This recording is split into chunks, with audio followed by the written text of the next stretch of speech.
I clocked in at 3 a.m. like any other night, scanning my badge at the massive sliding doors that smelled like cardboard, bleach, and something sour I couldn't place. The fluorescent light hit too bright, too harsh in that cavernous warehouse where we stacked pallets by forklift, and our voices echoed like they were talking back to us. They handed me the rules on a laminated card the size of a credit card, tucked it into my pocket, and said, "Keep it visible." I looked at the card during orientation. It read, "Never return a pallet once wrapped. Speak only in code during night shift. Always finish aisle 17 before 4 a.m. Do not interact with the second floor glass office. Report all lost scanners within 60 seconds. They didn't say why, just listed them like terms of service. The team lead, Marissa, said, "Follow them and you'll be fine. Break one and..." Well, she shrugged like it was self-explanatory, like it didn't turn whispers into rumors. Night shift starts slow. The conveyors clatter. Robots whir. The scanners beep. You pick items, pack them, label them. But in the silence between automation cycles, you hear something else.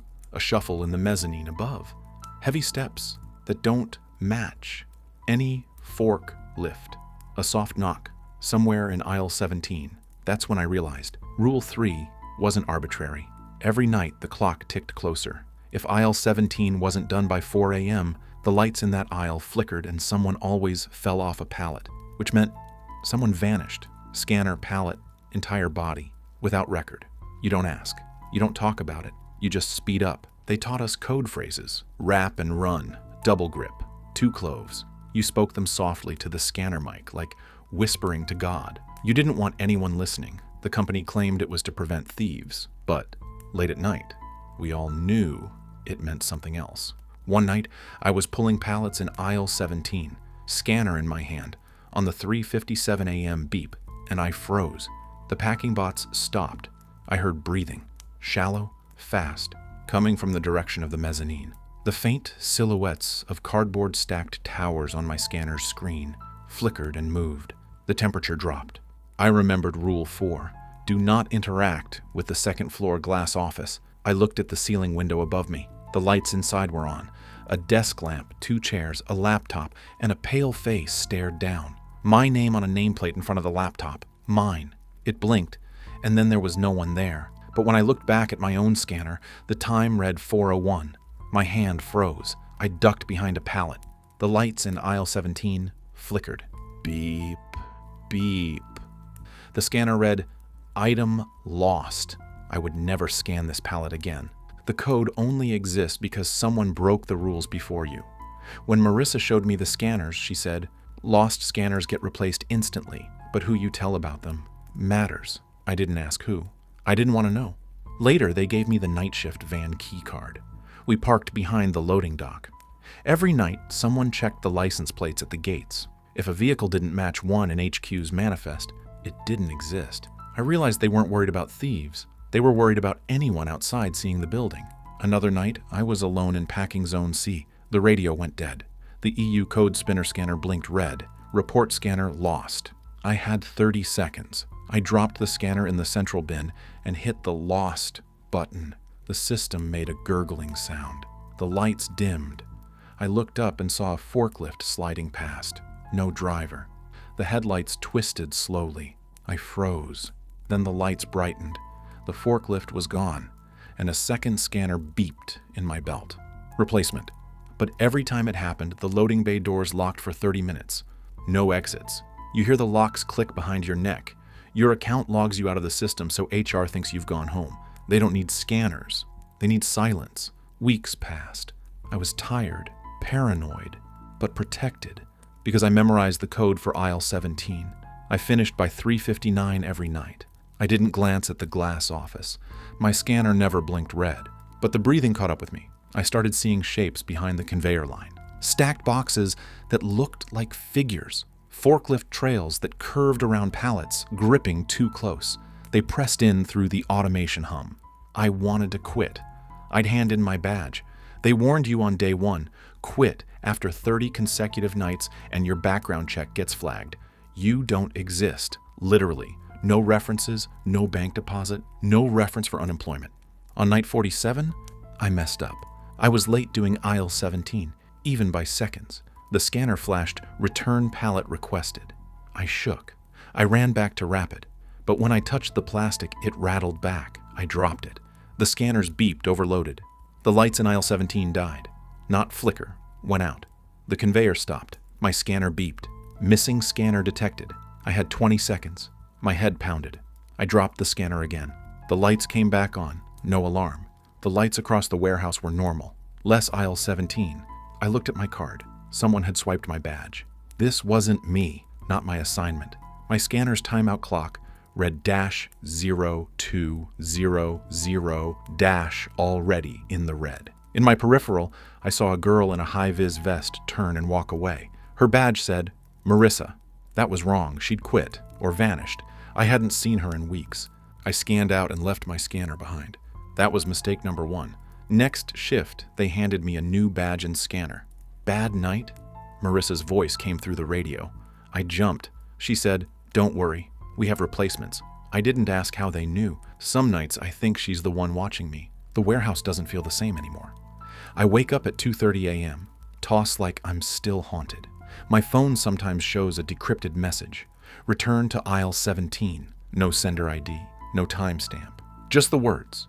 I keep the new badge, but I never swipe it early. I clock in at 3 a.m. every night. I whisper code into my scanner. I finish aisle 17 before 4 a.m. I don't speak to anyone, because they don't just want your work. They want your silence. And a scanner, or you, can't keep quiet forever.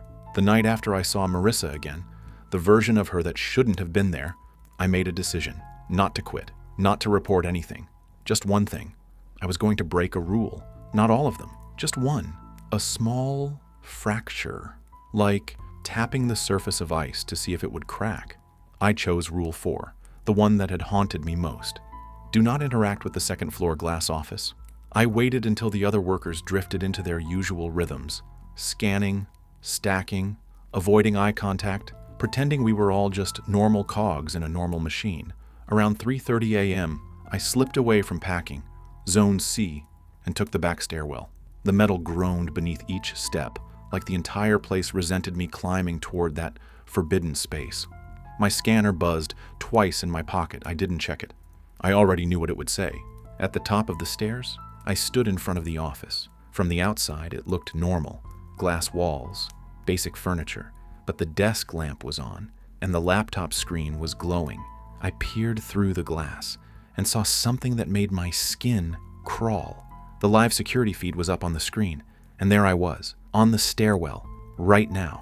Except in the footage, I wasn't alone. A figure stood just behind me. I spun around. No one there. Just a silence so deep it felt like something was holding its breath. The door opened with a soft hiss. I didn't touch it. I stepped inside. The air was different, warmer, stale, like old breath and burnt wires. The laptop was logged in under my full name, ID number, badge photo, everything. But I'd never typed that in. I hadn't even touched the keyboard. A sticky note sat next to the laptop. It read, "Scanner logs are incomplete. The missing shift must be returned." Beneath the note was a folder on the desktop. I clicked it. Audio files, hundreds of them, all labeled with timestamps and locations, mostly aisle 17. I clicked the most recent one. A voice played, my voice, whispering into a scanner, but I didn't remember saying those words. It repeated, "I'm still here. I haven't left. They won't let me leave." I played another. A woman, maybe Marissa. "I'm stuck between scans, between clock-ins. There's another me out there, working, smiling." I closed the laptop and turned around. The glass wall was gone, just drywall, smooth, freshly painted, like the office had never had a window at all. No door, no way out. My scanner buzzed violently in my pocket. I pulled it out. The message burned into the screen. Return to aisle 17. It was 3:52 a.m. I ran. The warehouse was darker than I remembered. The lights flickered overhead, casting long, warping shadows. Conveyor belts clicked on by themselves, jerking like they were choking on nothing. The robot arms along packing lines began moving, slowly, rhythmically, as if waiting for me to pass before striking. I reached aisle 17 at 3:58. A single pallet stood half-wrapped in plastic, scanner dock still blinking. My name was scrawled across the wrap in black marker, or something darker. It wasn't handwriting I recognized. It curved too smoothly, like it had been traced by something that didn't understand how pens worked. I raised my scanner and tried to finish the task. The scanner beeped once, then displayed a new message. Duplicate shift detected. Authorization denied. I froze. Across the aisle, I saw movement. A man, my uniform, my badge, my face. He was wrapping the other side of the pallet, quickly, calmly, like I wasn't there. He didn't look up. He didn't speak, but I could feel him smiling. The lights above us surged and popped. Sparks rained down. For a moment, everything went pitch black. Then a voice came over the intercom, garbled, staticky, stitched together from fragments of other people's tones. Duplicate worker detected. Consolidation in progress. I ran again. Down aisle 18, through the return zone, into the dry storage vaults. I didn't care where I went, just away from the other me, the doppelganger, the worker that smiled and scanned and did the job like nothing was wrong. I ended up in a dead end behind a pallet rack, out of breath and soaked with sweat. And then the conveyor belts started again. All of them. Even the old ones they told us were out of commission. The scanners lit up in sequence. Green, yellow, red, and finally, black. One by one, the lights in the warehouse blinked off, and then back on. Everything was still. But when I looked down, there was a new scanner in my hands. Brand new. My name on the screen, except the photo wasn't mine anymore. It was the other me, smiling. The next morning, I handed in my badge. HR told me there was no record of me working night shift, said I must have been confused. Maybe I trained, but I was never formally onboarded. No paycheck, no shift logs. Just a folder marked temp inactive, with no employee ID assigned. They said, "You're welcome to reapply." I didn't. But now, every night at 3 a.m., I get a push notification. No app, no sender. Just 5 words. Aisle 17 is incomplete. Return. Sometimes I find the scanner on my porch. Buzzing. Always buzzing. One night I smashed it with a hammer. The next morning it was whole again, sitting on my kitchen table. I don't sleep much anymore, but I keep the lights on, because I know there's another version of me out there, still working, still scanning, smiling, waiting for me to clock back in.